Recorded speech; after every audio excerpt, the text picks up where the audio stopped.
Níveis de organização dos seres vivos. Você já pensou como os seres vivos são organizados? Eu sou a professora Rafaela e esse é o tema da aula de hoje. Dá uma olhada nessa beleza de quadro. Você já pensou como os seres vivos se organizam? Como que a gente parte de uma pequena estrutura como a célula para uma grande estrutura como o planeta? Sim. Vamos fazer essa análise na nossa aula de hoje? Todos os seres vivos são formados por uma pequena estrutura, que é a célula. A gente fala que é a unidade com forma e função. Um pequeno universinho ali, uma pequena célula, mas que ela vai ter diferentes funções que comprometem o funcionamento de todo um corpo. Quando eu tenho células iguais, unidas, atuando juntas com uma mesma função, eu falo que eu tenho um tecido. Olha aqui, união de células, células unidas com a mesma função. Se eu tenho aqui no meu músculo, no meu braço, eu tenho o tecido muscular. Eu tenho então um conjunto de células musculares. Tenho tecido ósseo, tenho tecido cartilaginoso, ó, ponta de nariz, orelha, cartilagem. Eu tenho tecido sanguíneo, tecido adiposo, as gordurinhas. Células unidas com a mesma forma e com a mesma função. E quando eu junto diferentes tecidos? Tecido conjuntivo com cartilaginoso, com ósseo, eu formo o quê? Eu formo um órgão. Você fala, mas um osso? Um osso é um órgão? Sim. Em um osso eu tenho tecido ósseo, eu tenho cartilagem, eu tenho sangue, ou seja, é sim um órgão. Quando eu pego diferentes órgãos para um mesmo propósito, eu falo então que eu tenho um sistema. Se eu juntei diferentes ossos com propósito de locomoção, eu tenho então sistema ósseo, parte do sistema locomotor. Se eu juntei intestino, estômago, boca, esôfago, diferentes órgãos com propósitos de digestão, eu tenho sistema digestório. Tenho sistema reprodutor, eu tenho sistema excretor, junto bexiga, junto uretra, junto rim. A galera que vai se reunir com a missão de excretar, então eu tenho um sistema. Tranquilo? Tá, legal. Então eu juntei diferentes órgãos, formei aqui, ó, tenho um sistema.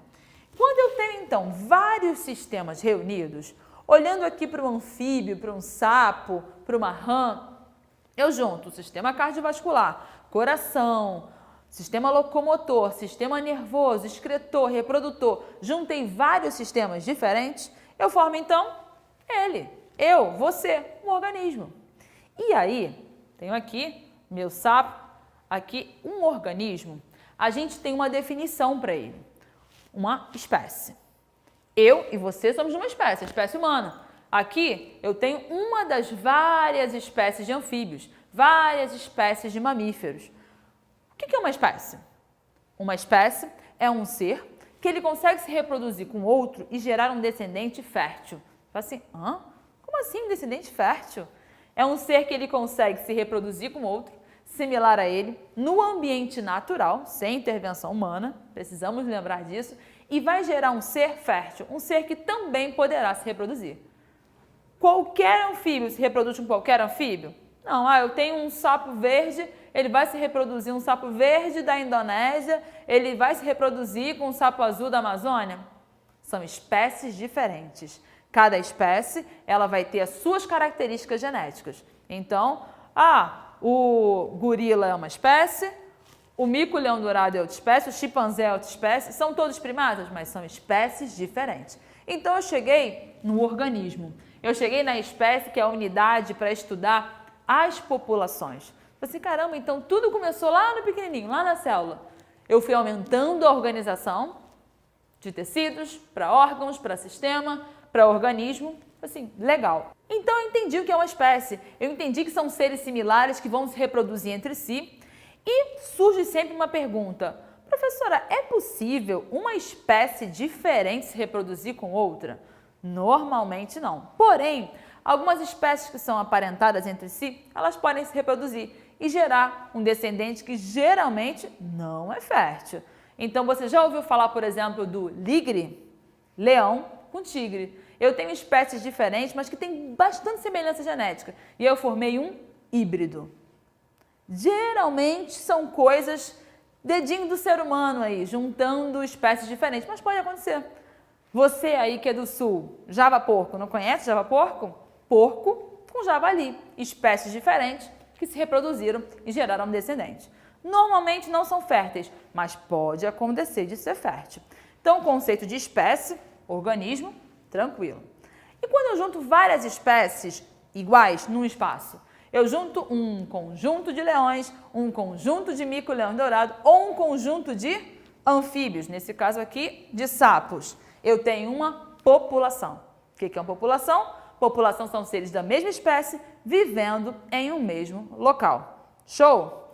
Aqui você está vendo essa população de anfíbios, vamos chamar aí de sapos, uma espécie hipotética, sapo X, temos aqui a minha população.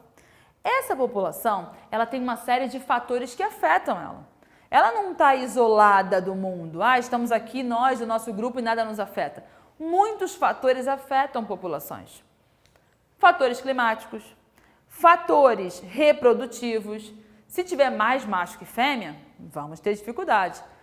Será que tem comida para todo mundo nesse ambiente? Será que a temperatura está ideal? Será que tem habitat, tem local para moradia para toda essa galera? Eu tenho vários fatores que vão afetar a dinâmica dessa população. Essa população ela pode, por fatores alheios à vontade dela, ser reduzida. Por exemplo, tenho aqui um lago. Esses sapos, anfíbios, demandam de ambientes úmidos. E se acontece, por exemplo, uma seca, uma estiagem natural? Vai complicar. Esse lago vai secar, essa população ela vai ser ameaçada. E se acontece um fator mais normal ainda? O ser humano chega numa área e quer acabar com tudo para construir ali um condomínio. Eu acabo com o habitat, eu acabo com o ambiente para essa população estar. Então, repare que uma população, conjunto de seres da mesma espécie, eles são afetados por vários fatores que vão afetar a dinâmica dessa população. Então, às vezes você pensa assim, esse problema ele pode afetar um indivíduo. Tem pessoas que, por exemplo, que por uma má fé, elas querem jogar sal ou algum produto tóxico para afetar um indivíduo. Só que algumas desses problemas vão afetar uma população inteira, que é um drama muito maior. A população ela está isolada do mundo? Não. Já conversamos que tem uma dinâmica ali. Agora, quando eu tenho diferentes populações convivendo em um espaço, eu falo que a gente tem uma comunidade. Olha uma comunidade. Eu tenho aves, eu tenho vegetais, eu tenho anfíbios, eu tenho cobras, espécies diferentes convivendo em um local. Lembra de uma savana africana? Eu tenho zebra, eu tenho leões, eu tenho hienas, eu tenho aves, espécies diferentes convivendo. Eu tenho uma grande comunidade. Agora, eu vou ampliar um pouquinho mais isso aqui. Comunidades diferentes. Interagindo com os fatores da natureza, eu tenho um ecossistema. Vamos comigo? Ecossistema é quando eu tenho fatores bióticos e fatores abióticos. Você fala assim, gente, que isso? Bióticos e abióticos? Que coisa confusa é essa? Vamos lá. Fatores bióticos. Bio significa vida. Então, são os fatores vivos que eu tenho no ambiente. Ave, biótico, né? Vivo. Os meus animais, bióticos. Eu tenho aqui bactérias. Você não está vendo, mas ele está aqui. Então, é um fator biótico. Todos vivos, todos os seres vivos que participam de um ambiente, eu chamo dos fatores bióticos. E os abióticos? São os mortos? Não. A, prefixo de negação. Se bio é vida e o a é prefixo de negação, abióticos são aqueles que não são vivos, mas que vão afetar demais. Luz. Luz não é viva, porém é muito importante. Solo, temperatura, então aí a luz com a luminosidade, água, todos esses fatores vão afetar as populações. Então eu tenho um ecossistema. Os ecossistemas são diferentes. Pensa numa floresta, é um ecossistema, com características dela, vivas e não vivas. Pensa no oceano, é um outro ecossistema, com características bem diferentes da floresta. Só aqui no Brasil nós temos vários ecossistemas. Nós temos aí o cerrado, a caatinga, eu tenho um manguezal, uma floresta amazônica, diversidade de ecossistemas. E quando eu uno esses vários ecossistemas em grupos maiores, que nós chamamos de biomas, eu chego então na biosfera. Biosfera, o nosso grande mundo, todos os ecossistemas, todos os locais em que pode haver vida na Terra, eu formo então o bioma. Entendeu como a gente está organizado?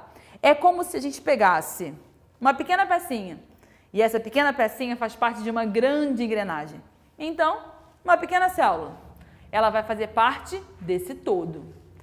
Essa única célula pode ser afetada e prejudicar o todo? Pode acontecer. Vou te dar um exemplo.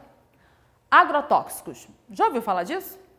Agrotóxicos são substâncias que são lançadas para eliminar alguns insetos que naquele momento são indesejáveis. Por exemplo, numa plantação, tem ali uma joaninha simpática, fofinha, só que ela come bastante aquela folha e não é do interesse. Então alguém cria um produto químico que vai eliminar esses seres. Esse produto químico que é lançado sobre aquela população para matar aquela simpática joaninha, ela vai afetar a célula, para que essa célula pare de funcionar. Afetando então essa célula, ela vai comprometer todo o sistema. Ela mata um só organismo? Não. Ela vai afetar toda uma população. Assim, poxa, resumi o problema. Matei aquela população de joaninhas. Só que essa população ela não está isolada ali. Ela está no meio de uma comunidade. Será que essa joaninha não ia ser justamente a comida dessa ave aqui? Que agora, se você matou a população, o que ela vai comer? Complicou. Você afetou a comunidade. E se eu afetei essa comunidade, se agora essa ave está sem comer, será que eu não vou afetar todo o ecossistema? É por aí. É uma reação em cadeia. Então, a gente conclui essa aula passando para você esses conceitos: células, tecidos, órgãos, sistemas, organismo ou espécie, população, comunidade, ecossistema e biosfera. Sempre lembrando que cada nível de organização tem a sua importância e tem o seu valor. Tranquilo? Fechamos a nossa aula de hoje e até a próxima. Tchauzinho!